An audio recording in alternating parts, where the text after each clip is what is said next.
નમસ્કાર દર્શક મિત્રો, આપ જોઈ રહ્યા છો N1 ગુજરાતી ન્યૂઝ। હવે જોઈએ અગત્યના સમાચાર।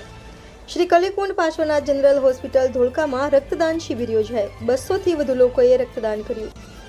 અમદાવાદ જિલ્લાના ધોળકા ખાતે શ્રી કલીકુંડ પાર્શ્વનાથ જનરલ હોસ્પિટલમાં Indian red cross society Dholka branch અને અમદાવાદ જિલ્લા બ્રાન્ચ તથા શ્રી કલીકુંડ પાર્શ્વનાથ જનરલ હોસ્પિટલ તથા સેવા પરિવાર ધોળકા દ્વારા રક્તદાન શિબિરનું આયોજન કરવામાં આવ્યું હતું।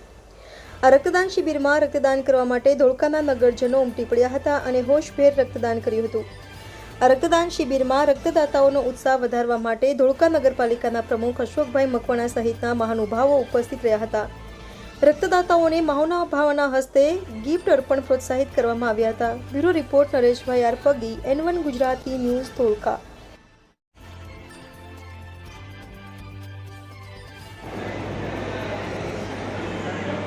हाँ बोलो।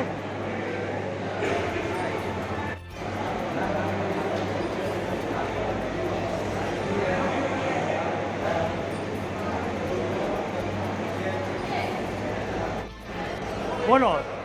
आज महारक्तदान शिबिरનું આયોજન કરેલ છે કલીકુંડ હોસ્પિટલમાં અને આ રીતે માનનીય વડાપ્રધાન શ્રી નરેન્દ્રભાઈ મોદીના જન્મદિન નિમિત્તે એક સેવા પખવાડિયા તરીકે 15 દિવસ સુધીમાં 12થી વધારે મેડિકલ કેમ્પ આ રીતે રક્તદાનના કેમ્પ થશે જુદી જુદી જગ્યાઓમાં, તાલુકા અને વિવિધ જગ્યાઓમાં, જેની અંદર હોસ્પિટલ, શાળા, કોલેજો અને ઇન્ડસ્ટ્રીયલ, ધાર્મિક જગ્યાઓ, બધી જ જગ્યાઓમાં કેમ્પ થવાના છે। 12 કેમ્પ થશે અને હજારો બોટલ એકત્રિત કરવાનો ધોળકા સેવા પરિવાર, ઇન્ડિયન રેડ ક્રોસ સોસાયટી અને વિવિધ કલીકુંડ હોસ્પિટલ આવી રીતે વિવિધ સંસ્થાઓ ભેગી થઈને આ મહારક્તદાન કેમ્પનું આયોજન કરી રહ્યા છે।